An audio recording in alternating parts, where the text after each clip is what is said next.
사랑합니다.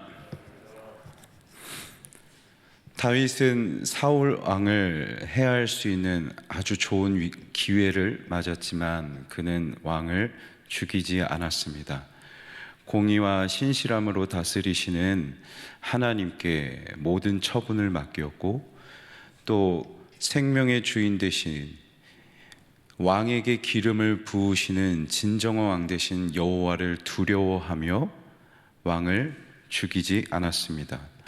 그리고 다윗은 이렇게 고백합니다. 내가 왕의 생명을 중하게 여긴 것처럼 하나님께서 나의 생명도 중하게 여기셔서 나를 모든 환난에서 구원하실 줄 믿습니다 라고 자신의 생명까지도 하나님 앞에 맡기는 다윗을 우리는 어제 말씀을 통해 확인할 수 있었습니다. 그 다윗이 이제 자기의 길로 갑니다. 그런데 오늘 본문 처음의 시작에 저자는 다윗에 대해서 이렇게 기록하고 있습니다. 다윗이 그 마음에 생각하기를. 다윗이 자기의 마음에 생각하고 있다고 기록하고 있습니다. 그런데 그냥 마음이라고 기록하고 있지 않고 그 마음이라고 콕 집어서 기록하고 있는 것을 확인할 수 있습니다. 원래 다윗의 마음에는 하나님을 두려워하고 하나님을 경외하는 마음이 있었고, 그래서 하나님의 말씀을 따라 순종하고자 하는 마음이 다윗에게 있었습니다. 또한 다윗에게는 하나님을 의지하고자 하는 마음도 그에게 있었고, 그래서 모든 환난 가운데서 자기 자신을 구원해 주실 것이라는 소망도 다윗의 마음에 있었습니다. 그런 그 마음에, 그랬던 다윗의 그 마음에 이제는 이렇게 기록하고 있는데, 사울 왕이 후일에 나를 붙잡을 것이다. 그러니 내가 블레셋으로 피하는 것이 좋겠다. 하나님께 모든 생명을 맡기며 환난 가운데서 구원해 주실 것이라는 소망을 가졌던 그의 마음에 벼랑간 또다시 사울 왕이 나를 죽일 것이다, 붙잡을 것이다. 그러니 내가 블레셋을 의지하는 게 낫겠다 하는 생각이 듭니다. 원래 하나님께서는 갓 선지자를 통하여서 다윗에게 블레셋으로 망명하지 말라고 말씀하셨습니다. 블레셋으로 피하지 말고 유대 땅에 머물며 하나님을 의지하라 말씀하셨지만 그의 마음에 또다시 하나님이 아니라 블레셋을 의지하고자 하는 마음이 불현듯 일어나고 있는 것이죠. 다윗의 모습을 통해서 우리도 우리의 모습을 발견할 수 있을 것 같습니다.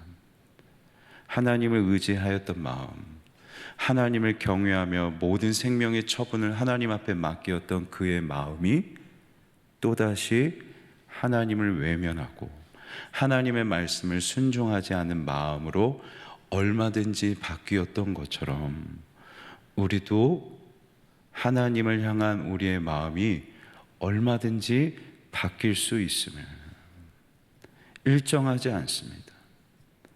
우리는 결코 온전하지 않습니다.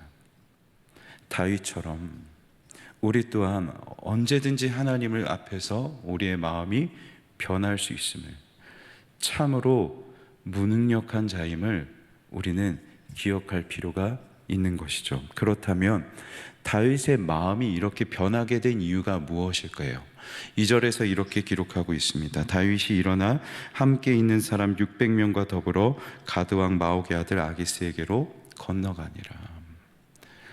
다윗이 아기스에게 망명한 것은 이번이 처음이 아니었습니다. 일전에 혼자서 아기스 왕에게 의지하려 블레셋으로 도망한 적이 있었습니다.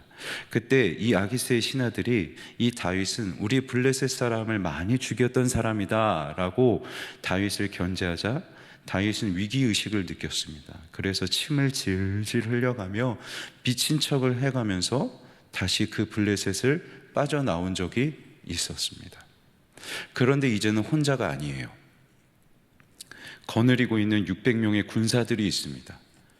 그리고 그 식솔들도 있습니다. 이전에 먼저 아기스를 찾았던 때와는 다릅니다. 나에게 이용할 만한 가치가 있는 거죠. 아기스 왕에게 내 자신을 어필할 수 있는 능력이 어느 정도 있다고 다윗 스스로가 판단되었던 거죠. 군사 600명이 있습니다. 사울과 원수지간입니다. 내가 아기스에게로 가면 아기스는 나를 사용하여서 얼마든지 사울 왕을 견제할 수 있을 것이고, 막강한 군대를 가지고 있는 블레셋으로 피하면 나도 얼마든지 사울 왕으로부터 내 몸을 보호할 수 있을 것이고, 이용할 가치가 있다고 판단되니까 블레셋으로 망령할 것을 스스로 기억하고 있는 것이죠. 결국 다윗이 하나님의 뜻을 외면하였던, 그리고 스스로 생각하며 블레셋으로 망명하고자 하였던 결정적인 이유는 지금 당장 나에게 이득이 되는가? 어느 선택이 내게 손해가 생기지 않을 것인가? 눈앞에 보이는 그 이해관계를 따지다 보니 하나님의 뜻을 외면하는 선택을 하고 있는 것이죠. 결국 우리의 삶에서도 우리는 얼마든지 수없이 많은 선택의 갈림길에 놓이게 될 것인데, 세상의 기준처럼 달면 삼키고 쓰면 뱉는 이 세상의 기준을 따라서 눈앞에 보이는 내 이득을 쫓아 하나님을 외면하다 보면 얼마든지 우리는 하나님께서 기뻐하시지 않는 선택을 할 수 있는 것입니다. 우리의 일상과 동떨어진 것이 아닙니다. 믿음은 우리의 일상과 멀리 아주 거룩한 영역에 속한 것이 아니라 아주 사소하고 작은 우리의 일상, 그리고 일상 속에서 벌어지는 우리의 모든 선택의 갈림길, 이 영역이 우리의 믿음과 직결될 수 있음을, 그래서 우리가 하나님을 기뻐하시지 않은 선택을 하다 보면 그 선택들이 우리의 믿음을 내리막길로 끌고 갈 수 있음을 저와 여러분은 주의하셔야만 합니다. 정말로 7절에서는 다윗이 이 블레셋에서 1년 4개월 동안 거주하였다고 기록하고 있습니다. 1년 4개월 동안 다윗의 일상이 어떠했을지, 그의 삶이 어떠했을지 이어지는 본문에서 기록하고 있는데, 여러 지역을 돌아다니며 다윗과 그의 군사들이 약탈을 행합니다. 원래 다윗은 유대 광야 지역에서 힘든 여정을 보내었지만 결코 약탈을 일삼았던 사람이 아니었습니다. 사무엘상 25장에서도 살펴보았던 것처럼 약탈이 일종의 그냥 일상의 문화였던 이 갈멜 지역에서조차 다윗은 나발의 가축과 종들을 약탈하지 않고 오히려 그들을 보호해 주었던 사람이었습니다. 그랬던 그가 한 번 하나님의 뜻을 외면한 선택을 하니 그의 믿음이 내리막길을 걸어가 약탈을 일삼는, 1년 4개월 동안 약탈을 통해 재물은 쌓여 있을지도 모릅니다. 1년 4개월 동안 블레셋을 의지하면서 사울 왕으로부터 안전했을지도 모릅니다. 우리의 일상이 괜찮은 것 같습니다. 재물은 쌓여 있는 것 같고 내 일상은 안전한 것처럼 보일 수 있습니다. 하지만 다윗에게 그 1년 4개월은 하나님과 단절되었던, 영적으로는 완전히 무너졌던 믿음의 아픔의 시간이었던 것이죠.